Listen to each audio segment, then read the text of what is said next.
Alrighty, good morning, Culinary Institute, CCCC. Alright, I'm going to be starting off this morning talking a little bit about some herbs, okay? And these are some fresh herbs I just went out and picked yesterday. I've got some rosemary here, some fresh thyme, some basil leaves, some fresh bay leaves, and as well as some parsley, okay? And this morning I want to talk to you from this perspective of our therapeutic cuisine class, and we're going to be talking a little bit about the healing values that these herbs have and how they can help aid you in any kind of pains or medical issues that you may be having, okay? So let's talk first about rosemary, or Sister Rosemary as I like to call her in the classroom, okay? Rosemary kind of reminds you kind of like a very piney, kind of like almost like a pine tree, a pine cone tree. That's why I kind of help my students remember that. Very, very fragrant, very, very strong, and very delicious, okay? So let's see. Rosemary helps thins blood and helps prevent blood clots, okay? When people add rosemary to their teas, it's going to help them with headaches, any aches and pains in their body as well too. So putting rosemary in your herbal teas is very, very good, okay? Rosemary also helps with iron. So if you have an iron deficiency, it has calcium, vitamin B6, and also bonus in your vitamin B6 blood clotting as well too, okay? Thyme, okay? Now thyme, Romans use this to fight breathing problems.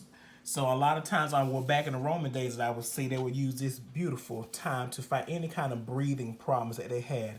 Okay, any kind of lung diseases that they had back in Roman times. Okay, thyme destroys bacteria and organisms as well too, and it also helps with throat infection. Okay, and a lot of times people put their thyme. This would be basically in their teas that they would usually do. Okay, now let's go on to basil. Let's have some regular basil. We know basil has a lot of different family members and cousins, but this is your regular sweet basil that you can find in your grocery store. There's also Thai basil. There's purple basil. There's just so many different versions of basil. I encourage you, if you ever see them in the store, especially in the grocery section, take them on home and plant them, okay? But basil helps fight against free radicals, okay? You know, that can possibly lead to cancer, okay? Basil also helps with premature aging, okay? For those of us who are trying to stay young, add a little basil to your diet, okay? Basil is a natural antibiotic, okay? And basil also help the heart blood vessels as well too. And basil is a very good source of vitamin B6 and magnesium, okay? Also, let's go next to our bay leaves, okay? Bay leaves, which is one of my favorite. These are some fresh ones. Usually you'll see them be kind of about the same color as this board or my countertop. They're a little maybe browner or tannish, and that's the dried bay leaves. But this is a fresh bay leaf as well too. A little bit more stronger than your dried bay leaf would be. So a lot of times we use this to put in our soups and stews and wherever. For me, wherever I can sneak a bay leaf in, I will sneak it in there, okay?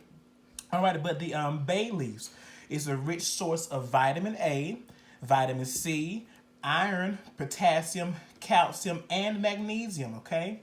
Basil has been known to fight migraines. So for those people who may have bad migraines, you may know family members that have bad migraines, you might want to make them some nice herbal tea and steep them in some nice fresh basil into their tea, okay? Basil also helps with digestion, okay? Not basil, bay leaf. Y'all excuse me. Bay leaf, I get them too confused. I don't get them confused, but I always call them the same thing, but bay leaves. You can see it's easy to get them confused because they kind of almost look alike. But bay leaves helps with joint pain and digestion. A lot of times, in ancient times, they use these teas to fight against cancers and diabetes as well too, okay? Another herb that's not up here, which I don't have, is mint. Mint is has the highest source of antioxidants, okay? Mint also aids in digestion, also helps treat hiccups. It's also optimum for good eye health. and also helps decrease dry eyes as well too, okay?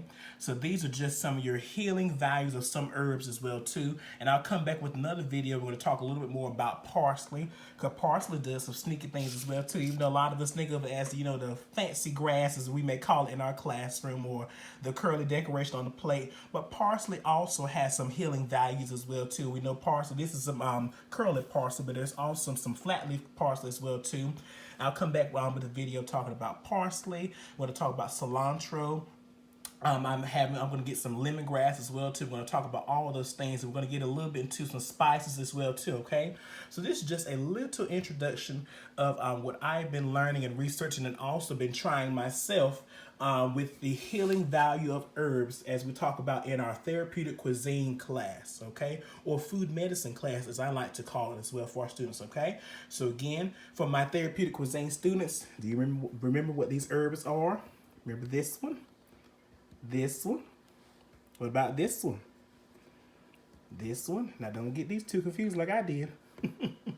And also this one, okay? So my therapeutic cuisine students, alrighty, if you go to your assignment and you'll see I asked a question about each of these herbs, alright, follow along and send that assignment on in to me, okay? Thank you all. Have a great one.